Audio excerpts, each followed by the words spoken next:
नमस्कार मित्रांनो. तर या व्हिडिओमध्ये आपण बघणार आहोत की आम्ही कसं सुभाबळ किंवा शेवरी चारा लावलेला आहे आणि तो शेळीपालनासाठी आम्ही कसं नियोजन करत आहोत. तर हा जो काही चारा आहे जवळपास 20 गुंठ्यामध्ये आहे आणि आता संध्याकाळच्या वाजलेल्या आहेत 4 ते 5 आणि ह्याच्यामध्ये सुरू आहे सध्या छाटणी. तर ही जी काही छाटणी आहे ते एवढे फटे तुम्हाला कट करावे लागतील आणि हे जे काही दिसते सुभाबळ वगैरे किंवा हे, तर अशा प्रकारे त्याची छाटणी केलेली असते. पलीकडच्या साईडला फटे छटायला सुरू आहेत. तर तुम्ही फटे छटताना जवळपास एवढ्या प्रकारची हाईट असली पाहिजे आणि तिथून ते कट केले पाहिजेत. तर आता इकडच्या साईडला आम्ही कट करत आलेलो आहे. तर पलीकडच्या साईडला परत सुभाबळ यायला लागलेली आहे. म्हणजे हे एक कंटिन्यू एक सायकल असते आणि तुम्हाला त्याच्याप्रमाणे जुळणी करायची. तर हे एक आहे जवळपास 20 गुंठ्यामध्ये आणि रोज एक गाडा शेळ्यांना लागतो आणि असं सफिशियंट नियोजन आहे. तसेच पलीकडेच आहे आमची डाळिंबीची बाग आणि तिथून हे केलेलं आहे, झाकलेले आहे उन्हापासून संरक्षण वगैरे व्हावं म्हणून.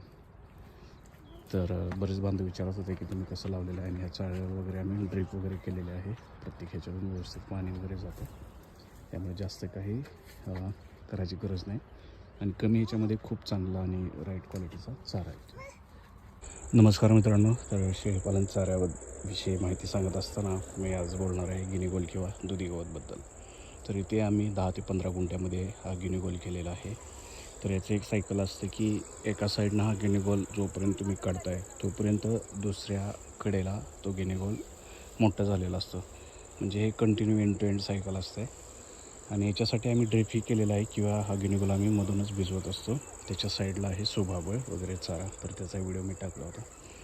ते गिनीगोल काढताना तुम्हाला काळजी वगैरे घ्यावी लागते, कारण आज मी हा गिनीगोल हे करत होतो तर तुम्ही बघू शकता की एक गिनीगोल मला कसा कापलेला आहे.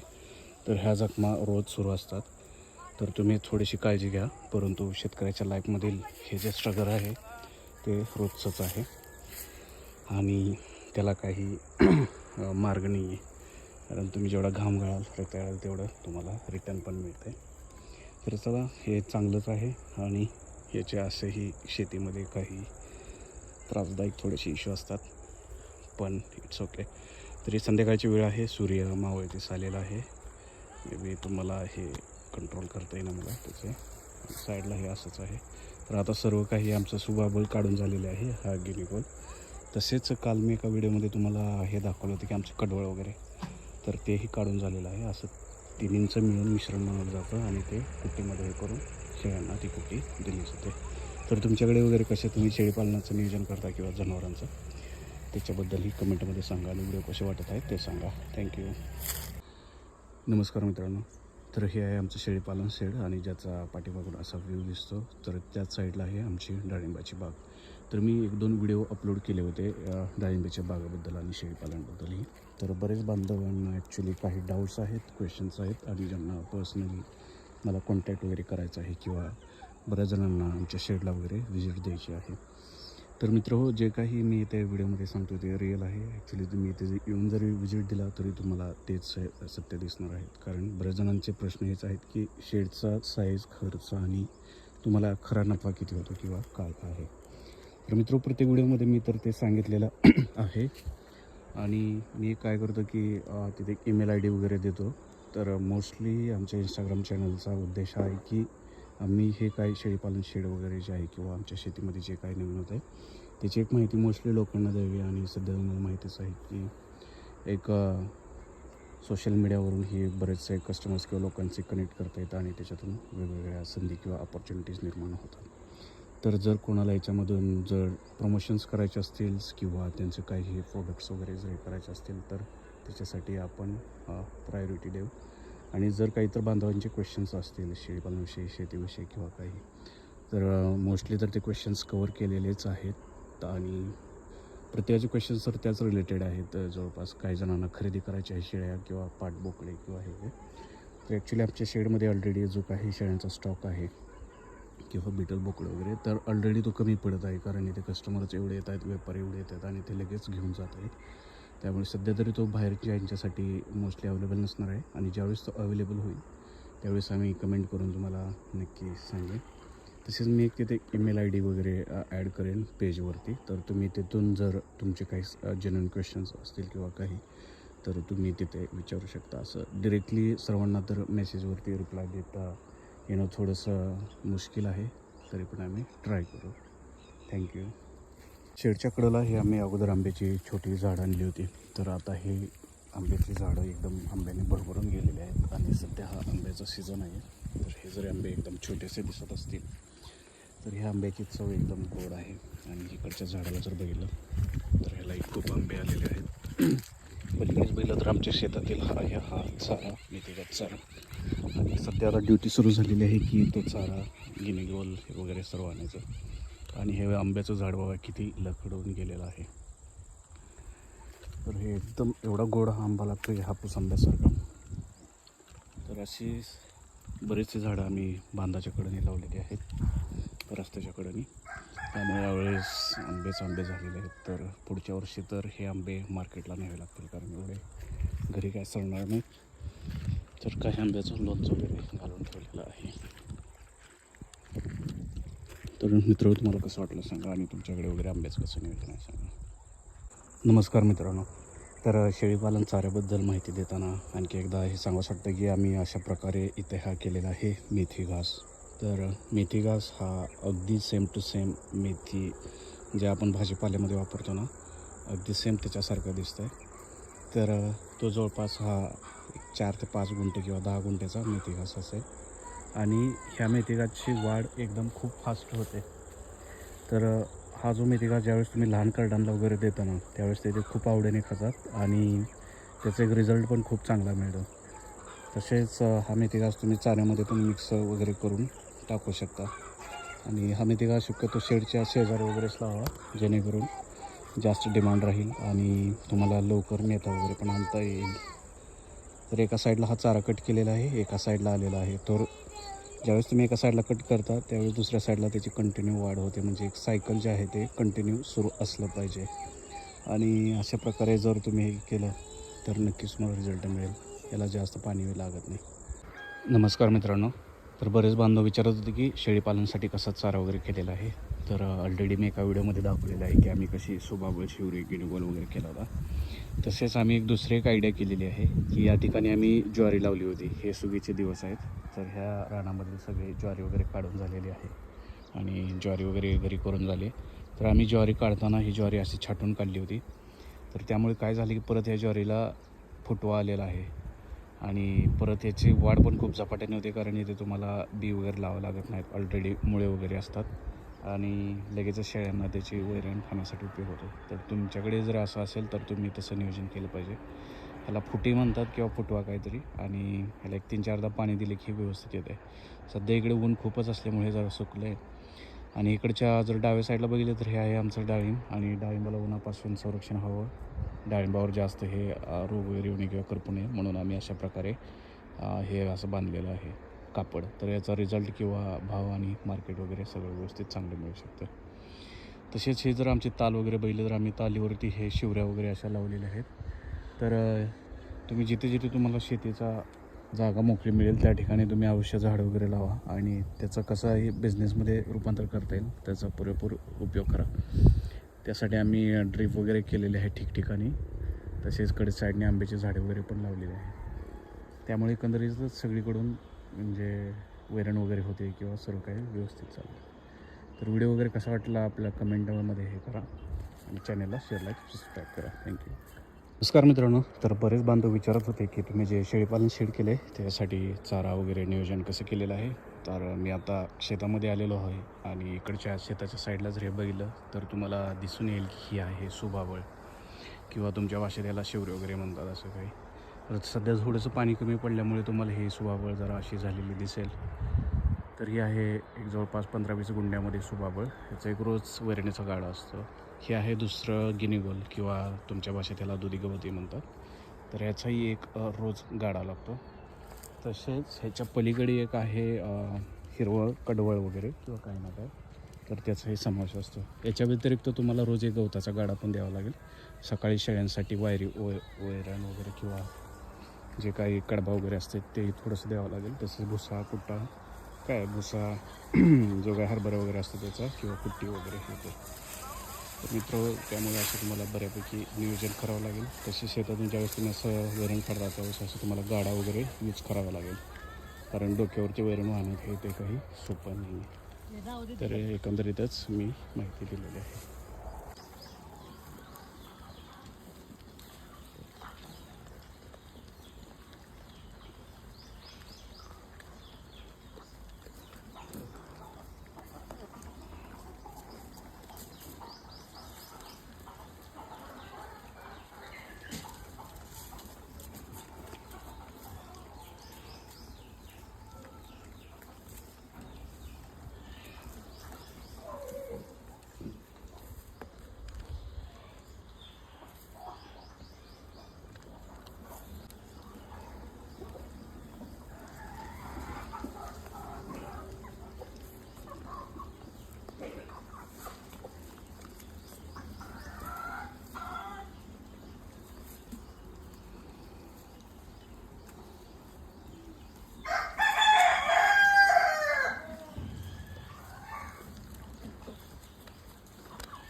तर मित्र, शेळीपालनसोबतच आम्ही आमच्या शेतामध्ये डाळिंबीची बाग लावलेली आहे आणि आता सध्या मालाची सेटिंग वगैरे झालेली आहे. तसेच ऊन किंवा टेम्परेचर मेंटेन करावं त्यासाठी आम्ही बागेमध्ये अशा प्रकारचं हे मल्चिंग केलेलं आहे किंवा कापड लावलेलं आहे.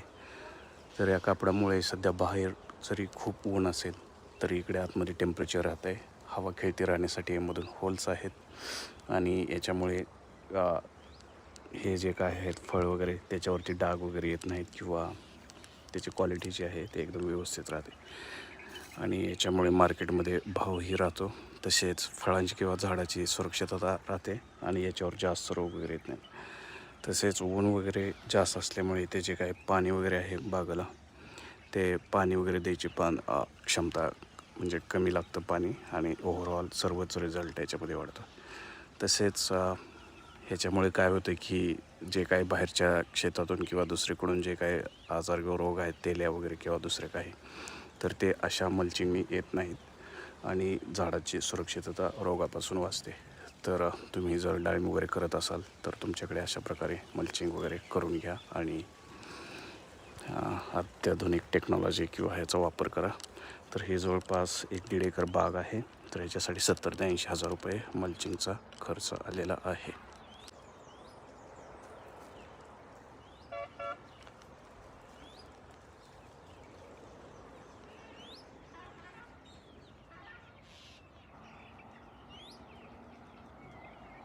तर मित्र, असे जवळपास 5 कॅरेट भरून झालेले आहेत, 6 झालेले आहेत. सकाळच्या वेळेस आता सध्या 10 ते 12 कॅरेट लागतात आणि नंतरच्या वेळेस पण संध्याकाळी गवत वगैरे टाकावं लागतं आहे. तर आता हे 1-1 कॅरेट उचलून शेळ्यांना टाकायचं आहे. तिकडचे सर्व छोटे पिल्लं आहे आणि तिकडचे आहेत. तसेच आम्ही पाण्यासाठी पण नियोजन केलेलं आहे. तर त्यावेळेस शेळ्यांना पाणी पण सोडावे. जर शेळ्या पाणी पित नसतील तर त्यांना त्याच्यामध्ये पीठ वगैरे मिक्स करून टाकायचं आहे. तरी सर्व कॅरेट आता 1-1 करून टाकायचं आहे. एवढी ही कुट्टी केली आणि इकडंच मेथी घास वगैरे सर्व नियोजन आहे.